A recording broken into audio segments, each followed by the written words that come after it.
નમસ્કાર, સીએનબીસી બજારની આ ખાસ રજૂઆત માર્કેટ ટ્રેન્ડમાં આપનું સ્વાગત છે. હું છું ચાંદની શુક્લાને. યુદ્ધને લઈને અનસર્ટિનિટી, ક્રૂડમાં ઉછાળો, એની સાથે જ સ્થાનિક સંકેતોમાં Q4 અર્નિંગ્સ. તો હવે આ બધા વચ્ચે બે સેક્ટર્સ પર આજે આપણે ચર્ચા કરવાની છે, રિયલ્ટી અને ડિફેન્સ. કેવા છે આ બંને સેક્ટર્સના ફંડામેન્ટલ્સ અને કેવી એક રોકાણની તક પણ આ બંને જે સેક્ટર્સ છે આપણને આપી રહ્યા છે એ જાણવાનું છે આપણા ફંડામેન્ટલ એક્સપર્ટ્સ પાસેથી. અને ખાસ રજૂઆતમાં અત્યારે આપણી સાથે જોડાઈ રહ્યા છે જીઓજીત ઇન્વેસ્ટમેન્ટના ગૌરાંગ શાહ. ગૌરાંગજી, સ્વાગત છે આપનું આ ખાસ રજૂઆતમાં. અને સેક્ટર પર ચર્ચા કરીએ પહેલાં માર્કેટના એક વ્યૂ સાથે શરૂઆત કરીએ. જે રીતે અત્યારે ભારતીય બજાર છે અને જે અક્રોસ ધ ગ્લોબ જે અત્યારે અનસર્ટિનિટી આપણે એના પર યુદ્ધને લઈને ઘણીવાર ચર્ચા પણ કરી છે. ભારતીય બજાર માટે અત્યારે મહત્વના જે સંકેતો છે અત્યાર સુધીના અર્નિંગ્સ અને મેનેજમેન્ટ કમેન્ટ્રી કે ગાઈડન્સ જે રીતે આવતા જોઈ રહ્યા છે, આ બધા વચ્ચે આ ઇવેન્ટ્સ, આ સંકેતો વચ્ચે કઈ રીતે એક માર્કેટને આપ જોઈ રહ્યા છો એ સમજીએ. ઘણો આભાર ચાંદની, મંચ પર આમંત્રિત કરવા માટે. સીએનબીસી બજારના દર્શકોને આપને સાદર પ્રણામ અને શુભ દિવસ અમારી તરફથી. એક નાનું ડિસ્ક્લોઝર પહેલા આપી હતી કે જે બી રોકાણ લાયક રણનીતિ આ કાર્યક્રમમાં રાખશું એ પાયાના મતે છે, લાંબા ગાળા માટે ફંડામેન્ટલ રિસર્ચ ટીમ તરફથી. આમાં અમારી કંપની જીઓજી તો તમારું કોઈ બી પ્રકારનું વ્યક્તિગત રોકાણ નથી, કોઈ જાતનો વિત્તીય લાભ નથી મળતો, કોઈ જાતનો કોન્ફ્લિક્ટ ઓફ ઇન્ટરેસ્ટ બી નથી, પણ આ સ્તર પર ભલામણ અમે અમારા ક્લાયન્ટને કરીએ છીએ. શક્ય છે કે એમનું રોકાણ અમે તો વધઘટ વાળું બજાર રહેવાનું છે ચાંદની. જે રીતના સમાચારો આવી રહ્યા છે અને છેલ્લા 6-7 અઠવાડિયાથી આપણે કેવલ માત્ર એક જ પરિસ્થિતિના સમાચાર પર પ્રતિક્રિયા આપી રહ્યા છે અને એ છે ખાડી યુદ્ધ, રાષ્ટ્રપતિ ટ્રમ્પની ટિપ્પણીઓ અને એના નિષ્કર્ષ. અને નવાઈની વાત નથી અને એ દિવસ બી દૂર નથી ચાંદની. આપણે નીચલી સપાટી લગભગ 2 અઠવાડિયા પહેલા 22,200 બનાવેલી અને ત્યારથી આપણે 2 ગણા ઉપર આવી ગયેલા. 24,400, 24,500 બી સપાટી આપણે જોઈ અને ત્યારબાદ હવે થોડું નાનું અમથું કરેક્શન. તો ટૂંકાથી મધ્યમ ગાળા માટે વધઘટ રહેશે. ઇન્ડિયા વિક્સ બી આજે ઉપર છે અને મારા ખ્યાલથી આ વધઘટ થોડા સમય માટે રહેશે જ્યાં સુધી સ્પષ્ટ રૂપે હસ્તાક્ષર અને મોહર નહીં લાગી જાય બધા જ ડોક્યુમેન્ટેશન પર જેની વાતો હમણાં થઈ રહી છે, શાંતિ પ્રસ્તાવની, યુદ્ધ વિરામની. તો ત્યારબાદ થોડું મારા ખ્યાલથી સામાન્યતા અને સ્થિરતા બજારમાં આવશે, પણ ત્યાર સુધી વધઘટ રહેતી રહેશે. એક સારી વાત છે ચાંદની કે આ બધા જ માહોલમાં જે ચોથા ત્રૈમાસિકના આપણે પરિણામ જોઈ રહ્યા છે, આઈટી ક્ષેત્રને છોડીને મારા ખ્યાલથી જે બી અત્યાર સુધી જોયા છે સારા એવા છે. અમુક પરિણામો જે અનુમાન છે એનાથી સારા એવા છે અને એક અનુમાન લગાડીએ કે જેટલા બાકી છે પરિણામો જોવાના, એમાં બી બજારમાં થોડી ઘણો સહાયતા અને સહારો મળે એની આપણે અપેક્ષા કરીએ અને નિરાશા ઓછી આવે એવું અનુમાન લગાડીને ચાલી રહ્યા છે. પણ વધઘટ બજારમાં રહેશે કારણ કે પરિસ્થિતિ હજુ બી નિવારણ યુદ્ધને લઈને કાંઈ નીકળ્યું નથી. તો એક વ્યૂ આપણે જોઈ રહ્યા છીએ ખાસ કરીને એક માર્કેટ પર. અને ચર્ચામાં હવે આપણી સાથે જોડાઈ રહ્યા છે માર્કેટ એક્સપર્ટ જગદીશ ઠક્કર પણ. જગદીશજી, આપનું પણ સ્વાગત છે ખાસ રજૂઆતમાં. અને માર્કેટ પર એક ચર્ચા થઈ છે. હવે જે સેક્ટર્સ આજે આપણે ખાસ ફોકસમાં છે આજના માર્કેટ ટ્રેન્ડના ખાસ રજૂઆતમાં, તો સૌથી પહેલાં રિયલ એસ્ટેટ સાથે આપણે શરૂઆત કરીએ જગદીશજી. કારણ કે જે રીતે આ સેક્ટરના અત્યાર સુધીના ઇનફેક્ટ પરિણામ નહીં પરંતુ જે બિઝનેસ અપડેટ્સ કંપનીઓ દ્વારા આવતી જોઈ રહ્યા છે અને એક લોંગ ટર્મ વ્યૂ જ્યારે લેવું હોય, કારણ કે અહીંયા પણ આપણે ઘણા બધા અલગ સેગમેન્ટ્સ પણ, કમર્શિયલ, રેઝિડેન્શિયલ ફ્રન્ટ પર, આપણને ઇન્ડસ્ટ્રીયલ, તો આ સેક્ટરને એક લોંગ ટર્મ સમજવું જોઈએ. તો કઈ રીતે આપનો વ્યૂ રહેશે અહીંયા? Chani, good afternoon, Gaurang bhai. It's a pleasure to again be with you after a very, very long time.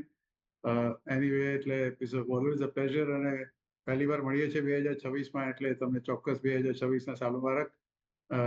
Chani, as on April 2026, Indian real estate sector experiencing a really healthy reset, following a very strong rally 2024-25.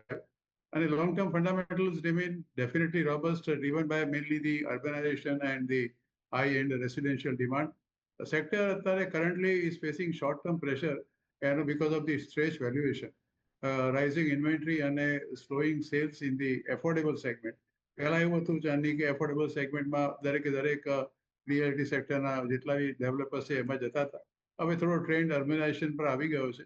તમે જો early two mid 2026નું જો તમે થોડું આપણે review કરીએ તો the corrections following the બૂમ જેને કહીએ છીએ કે after significant gains over the past 18 months, the real estate stock, has witnessed a little correction in 2026, and a Nifty Realty Index declined almost 16% on year-to-date basis in late 2025, and I continue the same pressure in the early 2026 also.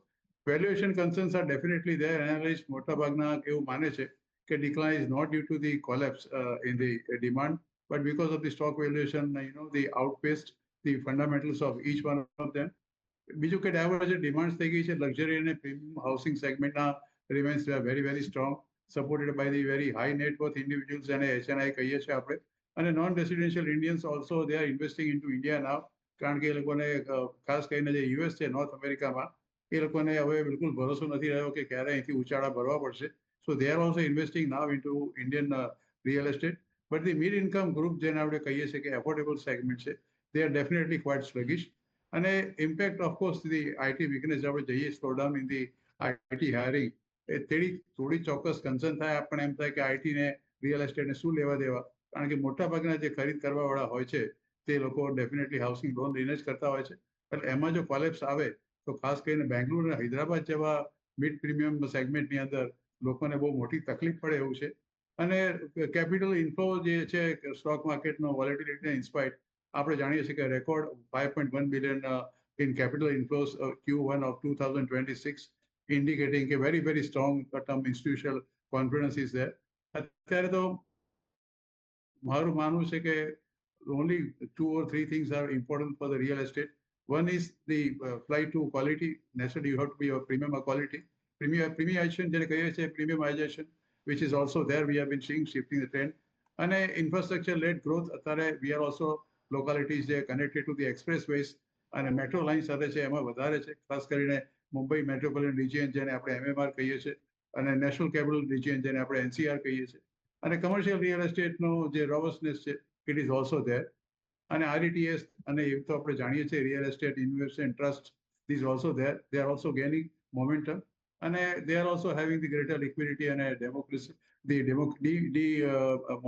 what we call the democratized the whole liquidity માટે.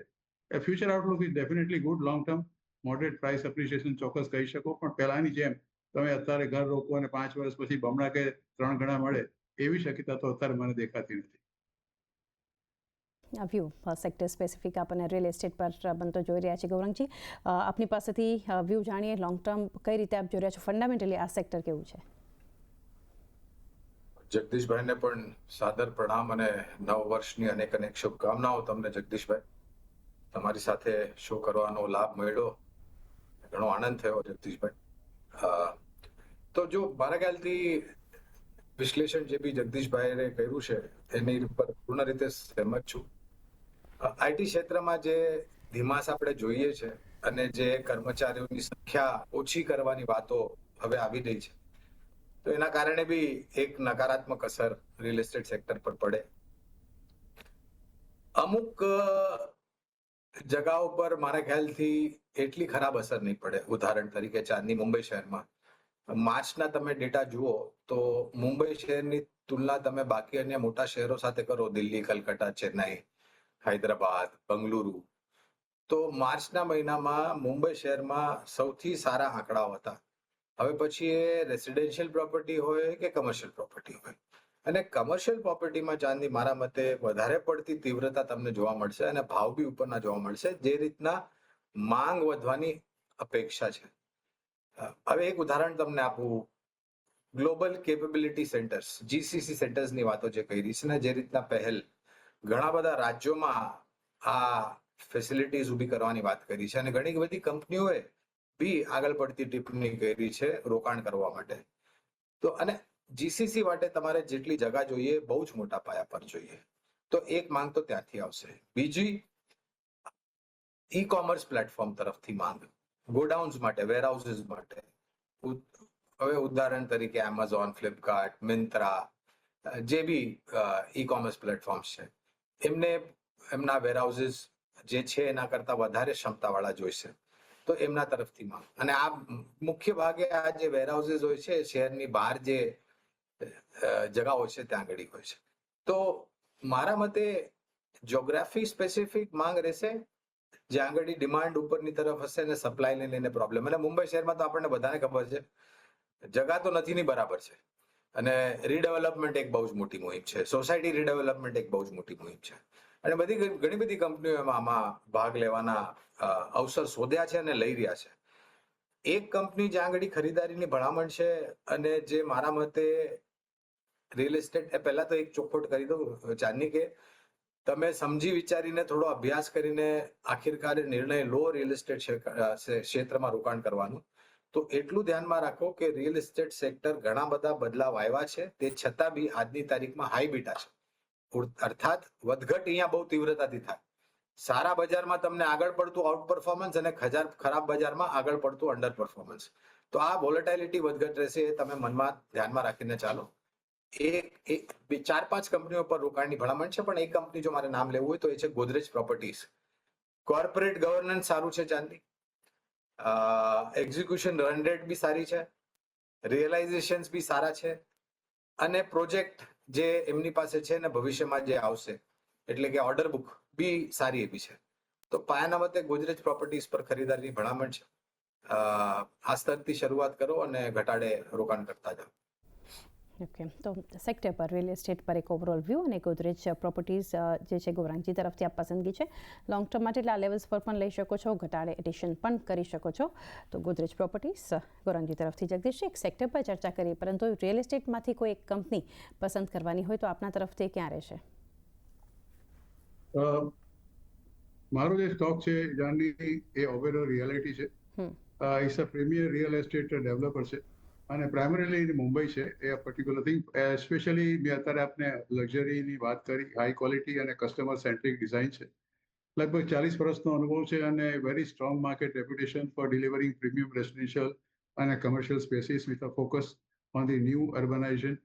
અને આ સાથે સાથે તમે excellent connectivity છે, high end quality અને design છે. આ પર્ટિક્યુલર ઓવેરા તમે જોશો, પ્રાઇમ લોકેશન અને ઇકોસિસ્ટમ સાથે પણ આ કંપની સાથે સંકળાયેલી છે. અને વોક ટુ વર્ક જે લોકોની લાઈફસ્ટાઈલ છે અત્યારે, એને દે આર ડેફિનેટલી ઓફરિંગ. ઇકોસિસ્ટમમાં હું ખાસ કરીને સ્કૂલ છે, મોલ્સ છે, હોટલ્સ છે, એ જેને આપણે કહીએ છીએ કે વોક ટુ વર્ક અને લાઈફસ્ટાઈલ છે અત્યારે. સ્ટ્રોંગ ફાઇનાન્શિયલ પરફોર્મન્સ છે, ઓવરઓલના ફાઇનાન્શિયલ સ્ટેબલ કંપની છે, વિથ અ સ્ટ્રોંગ Q4 FY26ના રિપોર્ટિંગ સિગ્નિફિકન્ટ બુકિંગ ઇન્ક્રીઝ તમે જોશો, અને low debt to equity ratio છે, અને દેટ ઇન્ડિકેટ્સ રિલાયબિલિટી અને રેપ્યુટેશન ફોર ટ્રસ્ટ જેને આપણે કહીએ છીએ, as a part of the well regarded group, definitely offers lot of trust, professionalism અને હાઈ કસ્ટમર સેન્ટ્રિસિટી.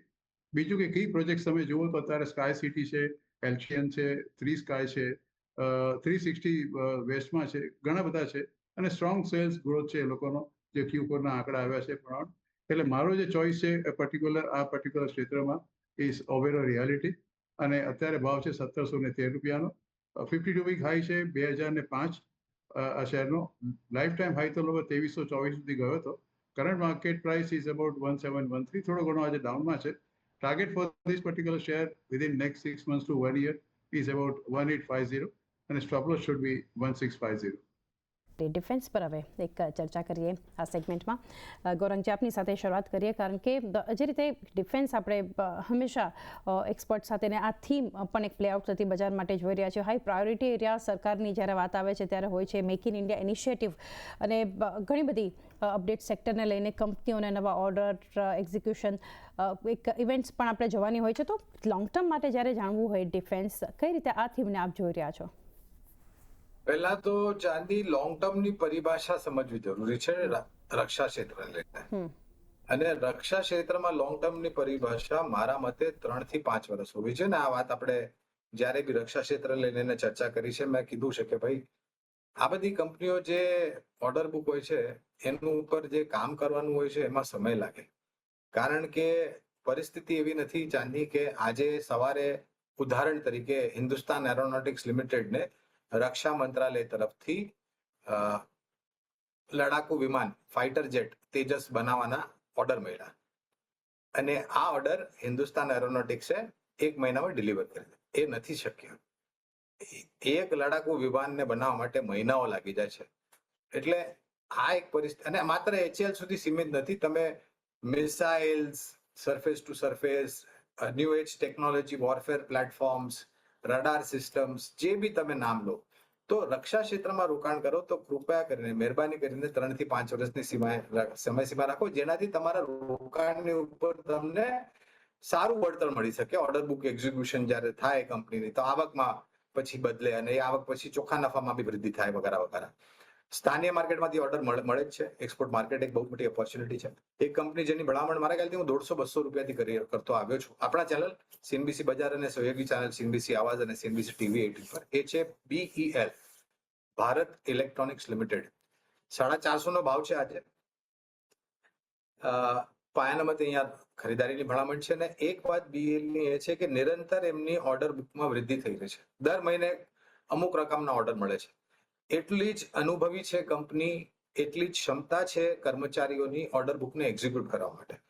અને આવનારા ભવિષ્યમાં સ્થાનિય સરકાર તરફથી, રક્ષા મંત્રાલય તરફથી તો ઓર્ડર મળશે, પણ એક્સપોર્ટ માર્કેટ મારા ખ્યાલથી બહુ જ મોટી ઓપોર્ચ્યુનિટી રક્ષા ક્ષેત્રની થી જોડાયેલી કંપનીઓને ઊભી થઈને આવશે.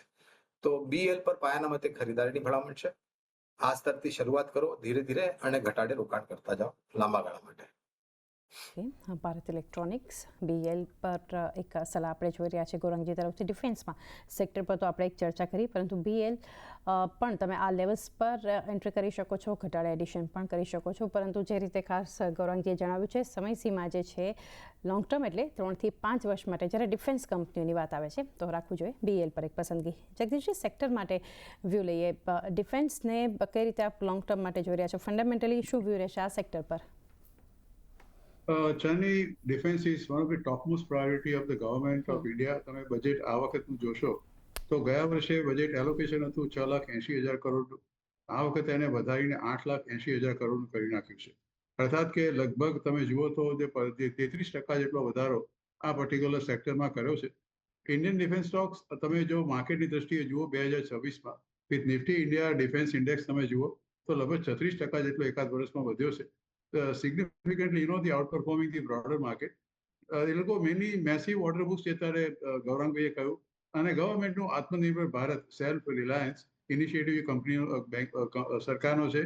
ઇન્ક્રીઝ એક્સપોર્ટ્સ અને સાથે સાથે એક positive long term outlook through this, જો કે of course this little volatile also from geographical shift, જે થોડું ઘણું હાઈ કેપિટલ ઇન્ટેન્સિવ ઇન્ડસ્ટ્રીઝ, આ બધી ચોક્કસ તમે એને ગણી શકો.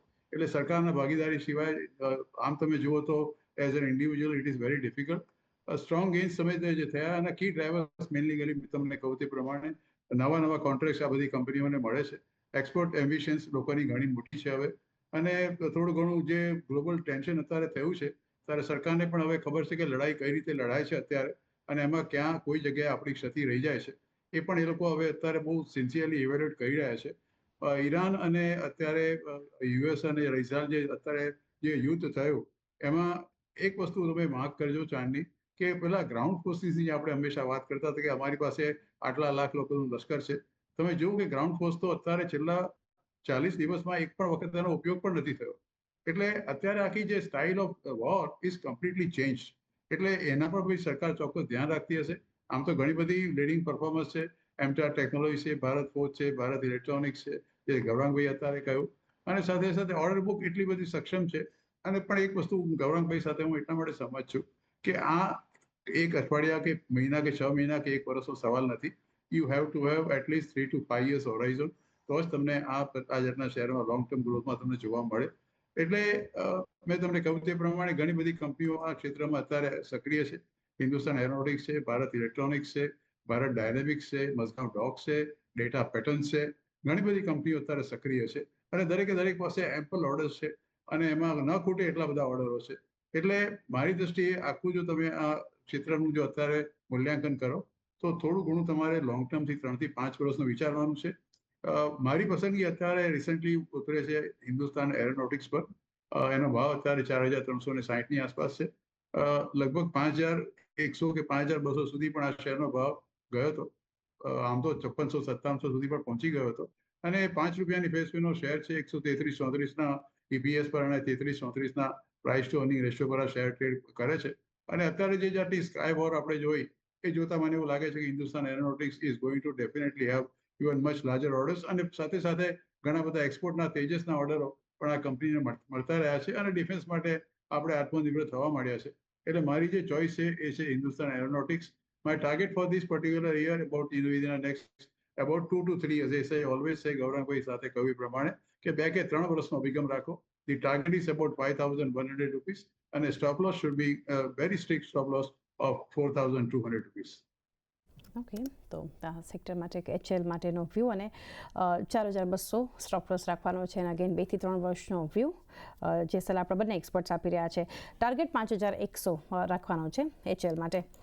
ગૌરંગજી, એક જ્યારે ડિફેન્સ પર ચર્ચા કરી રહ્યા છે તો આ સપ્તાહ જે એક સમાચાર હતા એના પર થોડો એક વ્યૂ આપની પાસેથી લેવું છે. કેબિનેટનું જે એક મહત્વનું ડિસિઝન હતું અહીંયાથી મેરીટાઈમ ઇન્સ્યોરન્સ પુલને જ્યાંથી એક અપ્રુવલ મળતું આપણે ખાસ કરીને જોઈ રહ્યા હતા અને અહીંયા ખાસ કરીને ઇન્સ્યોરન્સમાં 12,980 કરોડના એક ફંડને અહીંયાથી એક અપ્રુવલ આપવામાં આવ્યું હતું. મશીનરી, કાર્ગો, PNI ને વોર રિસ્ક કવર કરવામાં આવે તો શિપિંગ કંપનીઓમાં આપણને એક અસર પણ જે દેખાઈ હતી ખાસ કરીને, પરંતુ આ જે સમાચાર છે એને કઈ રીતે, કારણ કે એક લોંગ ટર્મ તમે પણ જણાવ્યું એક વ્યૂ રાખીને એની અસરને કઈ રીતે સમજવું જોઈએ?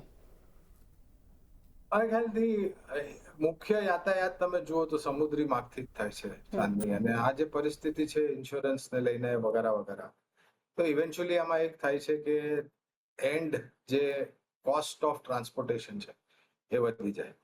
હવે આપણી પરિસ્થિતિ એવી છે ચાંદી કે આપણા દેશની મોટા ભાગે જે સીમા છે એ સમુદ્રી તટ છે, અને જે ઘણા વર્ષો પહેલા જો આપણે આ બધી ઇન્ફ્રાસ્ટ્રક્ચર ક્રિએટ કર્યું હતું, હવે તમે જો દક્ષિણ ભારતમાં વિધંગામ કરીને એક નવો પોર્ટનું ઉદ્ઘાટન માનનીય વડાપ્રધાન સાહેબે કરેલું, જે અડાની ઓપરેટ કરે છે. હવે એ પોર્ટ છેલ્લા 2-3 દિવસથી ચર્ચામાં છે, કારણ કે આ જે પરિસ્થિતિ ખાડીમાં એ જૂથ થઈ રહ્યું છે ને સ્ટ્રેટ ઓફ હોર્મુઝ યાતાયાત માર્ગ છે એમાં પ્રતિબંધ મૂકવામાં આવ્યા છે, તો ઘણી બધી આંતરરાષ્ટ્રીય જે સમુદ્રી જહાજો છે એ વિધંગામનો ઉપયોગ કરી રહ્યા છે. આ પરિસ્થિતિ તમે એક અનુમાન લગાડો ચાંદની, આપણે 10-15 વર્ષ પહેલા જો આપણા જે મોટા ભાગે સમુદ્રી તટ જે આપણી સીમા છે એમાં જો આપણે પોર્ટ્સ ઇન્ફ્રાસ્ટ્રક્ચર ક્રિએટ કર્યું હોત અથવા તો સમુદ્રી યાતાયાત માર્ગનો આવાગમન માટે બી ઉપયોગ કર્યો હોત તો કેટલી બધી સારી પરિસ્થિતિ આજની તારીખમાં હોત. ચલો ત્યારે નહીં થયું, હવે પહેલ કરી રહ્યા છે, તો મારા મતે એક બહુ જ અગત્યનું ક્ષેત્ર છે આ. પણ તકલીફ છે કે કોઈ સ્પેસિફિક કંપની છે નહીં એમના કવરેજમાં, એટલે કંપની સ્પેસિફિક તો ટિપ્પણી નહીં કરું. અને જોવાલાયક રહેશે કે સરકાર તરફથી હવે આપણી જે સમુદ્રી યાતાયાત માર્ગ માટે જે નિર્માણ કાર્ય કરવાનું છે એના માટે કેટલી તીવ્રતાથી કામ થાય છે. જી, તો ખાસ કરીને જે રીતે સરે જણાવ્યું એક મહત્વની એક અપડેટ તો કંપનીઓ માટે ખાસ કરીને જોઈ રહ્યા છે, પરંતુ એ સાથે જ હવે એક રજા લેવાનો સમય થયો છે અને સૌથી પહેલાં તો ડિસ્ક્લોઝર જાણીએ પહેલાં ગૌરાંગ સર, જગદીશ સર, આ બંનેનો આભાર અમારી સાથે. જ્યારે તમારા જેવા એક્સપર્ટ્સ જોડાય છે તો અમારા માટે તો ઇટ્સ અ પ્લેઝર તમારી સાથે શો કરવો, પરંતુ વ્યુઅર્સ માટે ખાસ કરીને એક લાભો અને એક ઓપોર્ચ્યુનિટી કહી શકાય કે આપના વ્યૂઝ પણ તેમને જાણવા મળે છે, સાથે સાથે પસંદગી લોંગ ટર્મ માટે ખાસ ઇન્વેસ્ટર્સ માટે એક ઓપોર્ચ્યુનિટી આને ગણી શકાય. તો રજા લઈએ તે પહેલા જગદીશ સર આપના ડિસ્ક્લોઝર્સ જાણીએ. ઘણા બધા શેરોની ચર્ચા કરી, પણ જે શેર મેં રેકમેન્ડ કર્યા છે એ શેર રેકમેન્ડમાં મારો કોઈ પોતાનો પર્સનલ પોર્ટફોલિયો અમારા એમાં નથી. હંમેશા કદાચ અમારી ભલામણમાં ચોક્કસ હોઈ શકે. શેર બજારમાં રોકાણ કરો તો ચોક્કસ તમારા નાણાકીય સલાહકારની સલાહ અચૂક લેજો, એને જ અનુસરજો. જે અભિપ્રાય આપની ચેનલ મેં આપને આપ્યો છે એ મારો અંગત અભિપ્રાય છે. એન્ડ ચાંદી, thank you so much for very kind words. In fact always Gaurangbhai સાથે જ્યારે બહુ વખત પછી મને લાગે છે કે is maybe 3-4 months that I am sharing platform with him. અને હવે બીજી વાર આઈ જસ્ટ પર્સનલી રિક્વેસ્ટ કે એટલો બધો સમય બીજી વાર ના લેતા, at least once in a month મને ગૌરંગભાઈ જોડે પ્લેટફોર્મ આપજો. I'll be sharing, and thank you so much for a very kind word and a very nice day. And to you and Gaurang both and all to all our viewers. જી definitely Jagdish sir. Gaurang sir, આટલી રાહ નહીં જોઈએ અને હવે જ્યારે recent કોઈ આપણે શો કરશું ત્યારે ડેફિનેટલી તમે પણ અમારી સાથે જોડાજો, જગદીશ સર પણ જોડાશે. આપના ડિસ્ક્લોઝર્સ જાણીએ. ઘણો આભાર જગદીશભાઈ, સૌભાગ્ય મારો હશે ભવિષ્યમાં તમારી સાથે શો કરવા માટે, અને દર વખતની જેમ ઘણો આનંદ થયો તમારી સાથે મળીને શો કરવા માટે. ઘણો ઘણો આભાર, અને CNBC બજારનો આભાર કે મને અવસર આપ્યો જગદીશભાઈ સાથે શો કરવા માટે. જે બી રોકાણ લાયક રણનીતિ ચાંદની આપણે કાર્યક્રમમાં રાખી છે, મેં આ પાયાના મતે છે લાંબા ગાળા માટે ફંડામેન્ટલ રિસર્ચ ટીમ તરફથી. આમાં અમારી કંપની જોઈએ તો મારું કોઈ બી પ્રકારનું વ્યક્તિગત રોકાણ નથી, કોઈ જાતનો વિત્તીય લાભ નથી મળતો, કોઈ જાતનો કોન્ફ્લિક્ટ ઓફ ઇન્ટરેસ્ટ બી નથી, પણ આ સ્તર પર ભલામણ અમે અમારા ક્લાયન્ટને કરીએ છીએ. શક્ય છે કે એમનું રોકાણ હોય, અને આપણો અને જગદીશભાઈનો અને સીએનબીસી બજારનો ટીમનો ઘણો આભાર આ શો પર આમંત્રિત કરવા માટે. જી ગૌરંગજી, જગદીશજી, આપ બંનેનો પણ આભાર અમારી સાથે જોડાય અને ખાસ આપના વ્યૂઝ પસંદગી શેર કરી. તો એ સાથે જ આ ખાસ રજૂઆતમાં પણ આટલું જ. મને પણ આપશો રજા અને વધારે અપડેટ્સ માટે જોતા રહો સીએનબીસી બજાર.